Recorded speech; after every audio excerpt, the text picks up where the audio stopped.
Hi guys, it's Mr. Shultz here from Fairview Marguerite Elementary. I hope you are all doing very well today. Today I'm bringing you another PE video, and today we are actually going to learn how to juggle. And when we juggle today, we are going to use several different household items that you should have somewhere around your house, or it should be easy to get.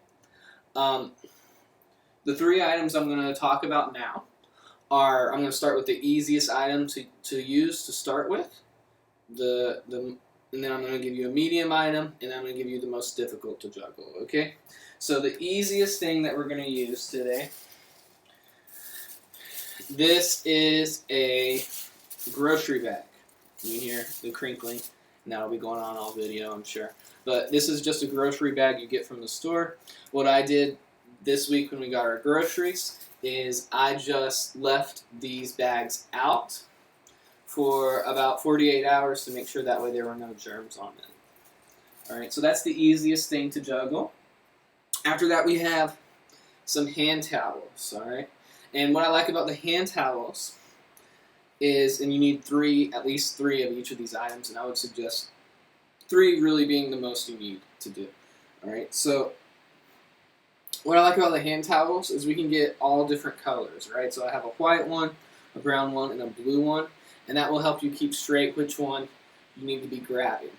And then your last item, the most difficult item, this is your ball, all right? So these are tennis balls.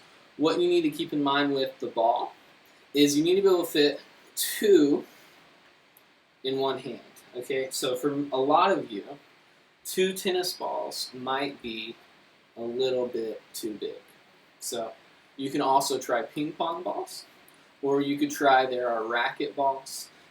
They're just the smaller blue balls that are a little smaller than tennis balls. Now, it doesn't really matter what type of ball it is as long as you feel comfortable fitting 2 in one hand.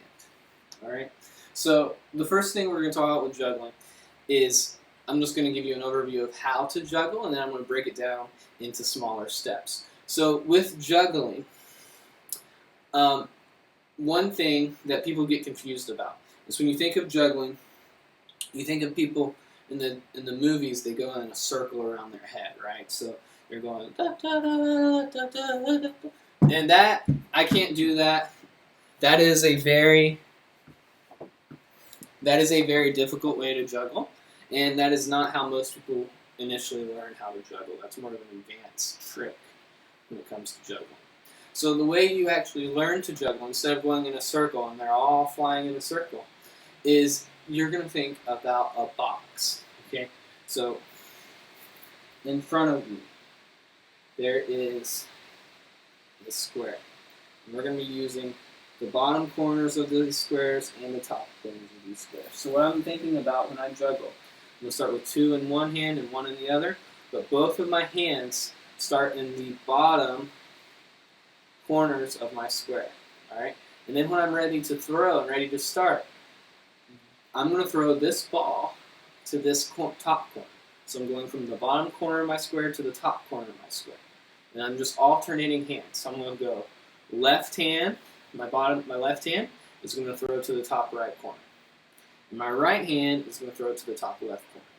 Instead of thinking about a square, I know some people like to think about an X. So if you want to think about throwing in an X shape, so there and then there, that's fine too. Whichever way helps you learn the easiest. All right. So when I put it all together, I'm throwing in my corners. It'll look like, so this is the style of juggling. It will look like, it might take me a couple tries to get it. We'll do it one more time.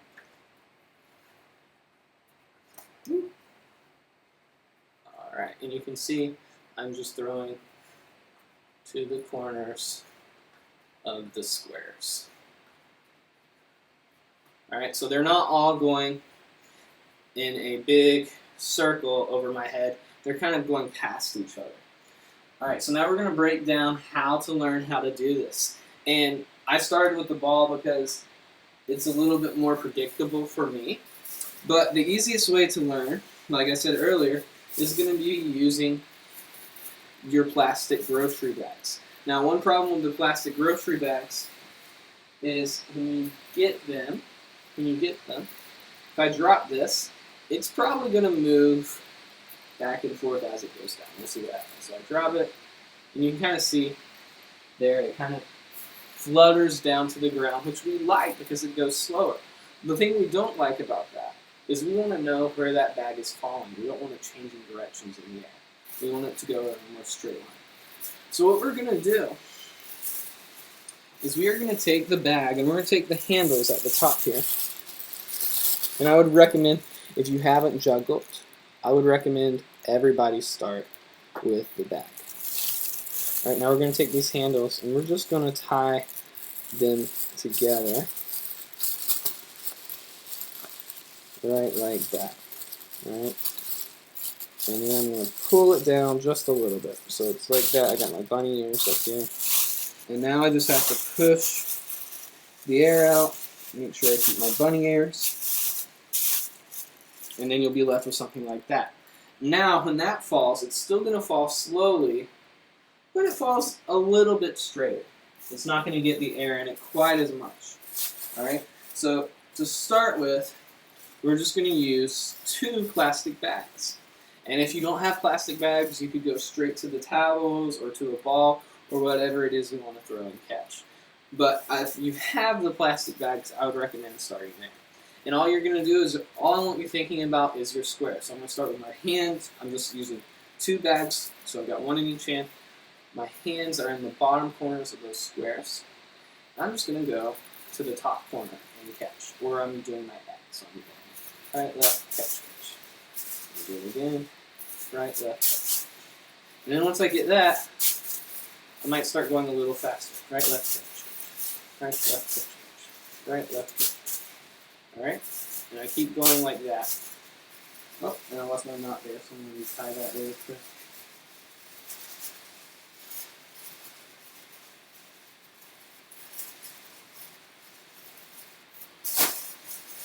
Alright. Once you feel comfortable with that, you can pick up your 3rd bag. And with the 3rd bag, so what's going to happen now, I have 2 in one hand and 1 in the other. And what I'm going to do is I'm going to throw from this hand. Since this one has 2, it has to go first. I start with 2 in my left hand. If you want to start with 2 in your right hand, that's fine. Whichever hand you have 2 in is going to be the first one to throw. So since I have 2 in my left hand is going to start. And I've got my hands in the bottom corners. And my left hand, this hand over here, is going to throw to the other top corner. So it's going to this corner of my box. All right, so I'm throwing this side first. And then as this one's in the air, just like we practiced a minute ago, I throw this one. Now, what's going to happen is kind of as I am catching the first bag that I threw, I'm going to throw the second bag from my other hand. Okay? And what I would try to do before you even try to juggle is just get all 3 of them in the air and catch them. So all I'm going to do is I'm going to go left, right, and I got them all in the air and caught all of them. And they were all in the air at the same time. And I'm going to start over and try to do that again. Alright, so I got them all in the air and caught all of them. So let's try it again. And you keep doing that until you feel really confident about it, and you can get all of them in the air and catch all of them. Once you can do that, try to keep them in the air as long as you can. You've really got to focus and look at the bean bags as you're throwing them. Or not bean bags, sorry. Grocery bags as you're throwing them. So I'm focusing on those grocery bags, and that one got away from me there. So make sure you're really looking at and focusing on those grocery bags. Alright? And remember, it's okay. You're not going to get this the first time you try it. So just keep trying it. That is pretty much the gist of how to juggle and how to do it. The thing about juggling is it takes a lot of practice. And right now, a lot of you have a little bit more time than normal, so I thought this would be a good skill to introduce. If you have time at home and you want to learn a fun new skill, this would be a great one to learn. Again, do not get frustrated. You can do this. I've had 3rd and 4th graders who learned in about a week to juggle, and it's because they practiced a lot. Just keep practicing, correcting your mistakes, and you will get better at it. All right? And remember, so just recapping what we talked about, you're thinking about that square. Your hands start in the bottom of the square, and then you're throwing to the corner of your square. All right, I hope you guys have a great day, and I hope you learned something fun. One thing I would like to say about juggling before we're done is juggling is great because, like I said, it works on, I think I said it, it works on underhand throwing and it works on hand-eye coordination. The only downside to this is it doesn't do a lot for your heart or give you a lot of cardio. So if you do this as your activity for the day, I would also go outside and play or do something like that to make sure you get your heart rate up. All right, I hope you guys have a great day. Thank you.